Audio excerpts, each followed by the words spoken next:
આજ રોજ અમને એવી માહિતી ગઈકાલે મળી કે લિંબાયત વિસ્તારની અંદર મોટા પ્રમાણમાં ખાદ્ય તેલોમાં એડલ્ટ્રેશન થઈ રહ્યું છે અને ડુપ્લિકેશન એનું થઈ રહ્યું છે અને એની અંદર અયોગ્ય તેલો લોકો દ્વારા વેચાણ કરવામાં આવી રહ્યું છે અને એની થોડી ડિટેલ મળી.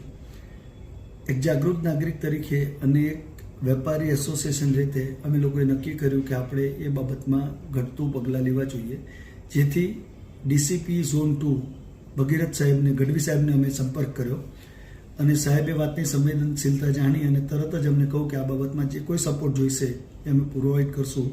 અમે આજ સવારને એમની પાસે પોલીસ માંગી તો એમણે પોલીસ આપી.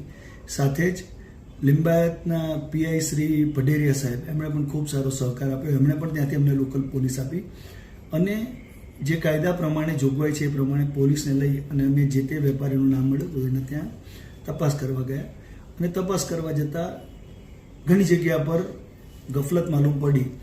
8 જેટલા વેપારી ત્યાંથી ડુપ્લિકેટ તેલો અમને મળ્યા છે, જેની અંદર 200 થી 250 જેવા એની ઉપરના સ્ટીકર્સ છે કે 200-250 જેવી કેપ્સ્યુલ્સ એની ઉપર જે ડબ્બા પર લાગતી હોય છે તે મળી.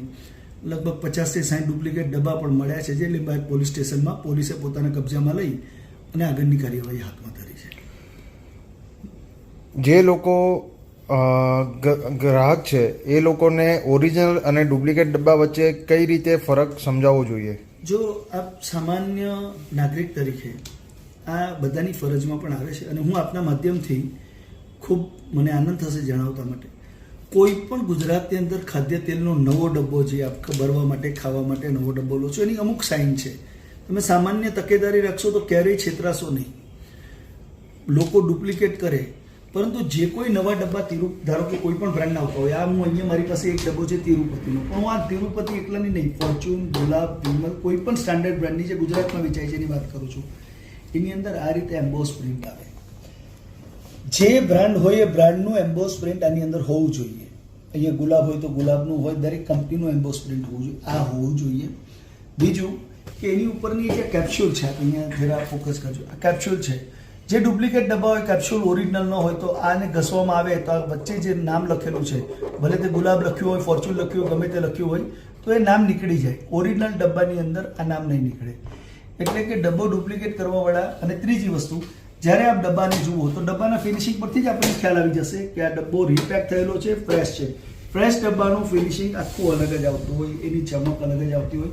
આ ડબ્બાને એકવાર વાપર્યા પછી આપણે વેચીએ અને એને રીફિલ કરવામાં આવે તો એની શાઇનિંગ પણ ઓછી થઈ જતી હોય છે, એનું લાઈફ પણ ઘણી ઓછી થઈ ગઈ હોય છે અને એની ઉપર ડર્ટ્સ ને એનાથી આપણે ખ્યાલ આવી જ જાય છે કે જેથી કરીને આ ડબ્બો ડુપ્લિકેટ છે.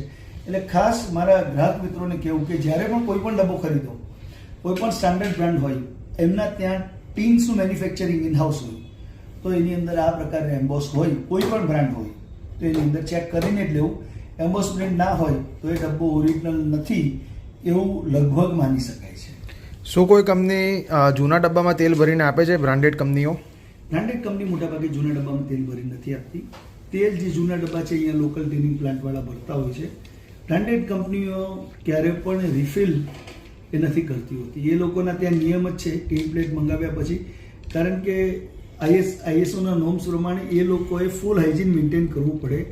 એટલે ડબ્બો હોય કે તેલ હોય, બેમાંથી કોઈ પણ હ્યુમન ટચ ન થવું જોઈએ ઓર રીયુઝેબલ ન હોવું જોઈએ. એ ફૂડ એન્ડ ડ્રગ ડિપાર્ટમેન્ટનું નિયમ છે અને એકોર્ડિંગ ટુ લો 2011 પછી સરકારનો કાયદો એવો લાગ્યો છે કે જૂના ડબ્બા ન વેચી શકો. આપણા ત્યાં હજી વેચાણ છે, પણ કાયદેસર રીતે જૂના ડબ્બા વેચાણ પર પ્રતિબંધ છે.